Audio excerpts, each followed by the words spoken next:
positive transformation. The organization called Cultural Leadership brings together youth of diverse racial, religious, and cultural backgrounds, teaches them to help change society, and in the process, each of these amazing young people find themselves transformed. Freedom, freedom, oh, freedom over me, and before I'll be a slave. I didn't really know a lot about cultural leadership moving into it. I had heard that it was a very transformative experience. I knew a lot about Jewish culture, and I didn't know as much about African American culture. I was enrolled at the East St. Louis Charter School in Illinois, and my principal, Tony Neal, his son had did the program, and he had told me about the program and told me to look it up and see if I'd be interested in doing it, and I looked it up and I really liked what I saw. Growing up, because of tracking, even at a young age, and I didn't have very many black friends at school. I'm originally from the Standing Rock Sioux Reservation in South Dakota. I'm Lakota Sioux, and I actually was, raised on the reservation, but I went to a border town school, a white school. So my idea of social justice was based around the prejudice from the border town versus the native people. I've been pulled over by cops for no reason at all other than the fact that I'm black, just walking around a predominantly white neighborhood. They just stop me and ask me what I'm up to. I've been followed around stores, and I was able to speak from a really personal standpoint, seeing as how I was a victim of those injustices growing up, fairly more often than I would like to say. A white Jewish kid has never had to deal with walking into a store and, feeling like all eyes were on them and feeling that, they weren't safe or trusted in that environment. Yeah, there were definitely some things on a 3-week trip that I remember very well. If I had to pick a moment where I changed the most during those 3 weeks, for me would be in Birmingham. We visited a lot of different historic places in Birmingham that held up a lot of weight. We watched the Four Little Girls documentary before we got to Birmingham, which is the story of the 4 little girls that died in a bombing of a church. To see lives that were lost for rights that I have today, even though they weren't marching, they weren't carrying picket signs. These were 4 little girls that got caught in the crossfire, but their deaths were just as meaningful as MLK or Malcolm X. They were still as meaningful as those people that were carrying those picket signs and marching. It was probably that moment where I was like, this is real. I think that moment is where I probably changed the most. We walked across the Edmund Pettus Bridge, and we all kind of linked hands, and just to be in that location, all of us together as a group, kind of reenacting this hugely pivotal moment from the civil rights movement was incredible, and an experience that I'm not ever going to forget. I think the most significant part of my journey was definitely this group meeting, this group share out that we had in Kelly and Grimm Park. I shared the story of my twin brother who had gotten arrested and went to jail not long before we started the trip. I shared that, and a few of my friends told me about stories they had growing up, really rough stories, and everybody was just crying, and they were all coming up to me, comforting me, and encouraging me to keep my head up and keep my hopes up and not be so sad about my brother going to jail. Those individual stories and experiences really stuck with me and really helped me understand what my peers had gone through, and that kind of has continued to help me be a better change agent. I think a big part of what makes the transformative journey so heavy and so meaningful for students is because it's so much crammed into 3 weeks. It might seem a pretty small detail, but you're going through so much civil rights history and so much social justice training in a small period of time that it can be really emotional. But you're also processing it with chaperones.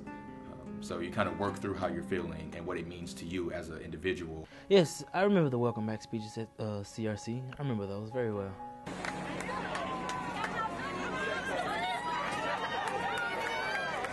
I don't see cultural leadership as one singular experience. I see it as a journey and as a pathway to help me become a better change agent.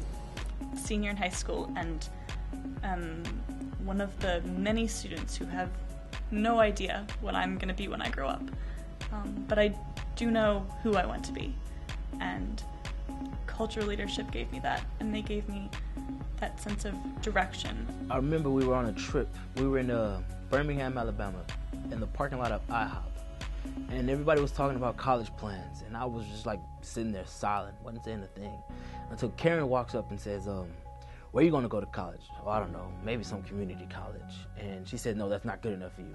And then she told me about Brandeis, and she told me about the TYP program. But when we got home from the trip, I looked up Brandeis, and I was like, oh, she must be crazy. She doesn't really expect me to be able to get into this school. And I told her about it, and she was like, you should apply. Then apply. And I was like, okay, I applied, and here I am. Being in college now and looking back like, wow, I'm talking about these people in my college classes, and I can raise my hand and say, oh, I've met him. I've met John Lewis. You know, what do you know about him? You know, that's really empowering to be with someone who would die for the rights of others. Because of my work through cultural leadership and participating in that program, it really energized me to get more involved in issues that I was very passionate about, whether it was genocide, awareness, immigration reform, marriage equality. All of these were things that I previously had very strong opinions about, but I wasn't really necessarily aware of what I could do, what steps I could take to try to inspire change, whether it was in me or in other people. And cultural leadership kind of allowed me to have a voice and to give a voice to those who didn't have one. It definitely really kind of put me in that social justice mindset that, you know, go out there, change the world, be that change agent, and do it in a way that fits with you. And I think I'm kind of doing that now. Next year I will be more involved in the Center for Jewish Life on campus at Princeton. I'm hoping to engage more Jewish students and more Black students in conversation. I'm currently the coordinator of culturally diverse recruitment programs for the University of Missouri. So that means I recruit a lot of our minority students from our top feeder schools in St. Louis and Kansas City. Because before cultural leadership, I was really uncomfortable talking about racial problems and stuff like injustices and problems dealing with the Black community. But after cultural leadership, it's just like these are things that need to be addressed, so it was really easy for me to talk about those things. People from the group are going to be speaking at my synagogue about change specifically and how we have changed. My name is Hannah Croft. It's not so much a single moment as the whole picture that describes my year in cultural leadership. It's the way everything blended together, from the awkward first day handshakes to the tight end of trip hugs. Somewhere from day one to today, I've changed. In Selma, Alabama, I clung to Marquise's hand in the dark chamber of a slave ship simulation, surrounded by screams I couldn't separate from my own. Across Washington, D.C. in the Deep South, I shook the hand of Supreme Court Justice Ruth Bader Ginsburg, a Tuskegee Airman, and several investigative journalists. Through it all, something has rocked my once narrow corner of the world. I now see the world for the complex, many-storied place it is. I've been to a number of synagogues, Shabbat services, and a Jewish summer camp in Mississippi. I have learned that Jewish history has many similarities with Black history, and both of these minority groups have been the target of unjustified hate and oppression. It was sad to hear problems African Americans still face in America. For example, to hear African American students talk of being followed in stores or asked if they need more time to take tests, it made me think of how many problems we still face because of our differences. To openly and honestly hear the stories has moved me, and I have become closer to individuals I would have never met otherwise. Over the course of this last year, my learning has morphed into action. I've been able to share my experiences in my own environment, my South County High School, where diversity is scarce. I've become an advocate for diversity. I believe that we misjudge each other because we misunderstand each other. So I hope to facilitate a greater understanding of the cultures I've had such a great time getting to know.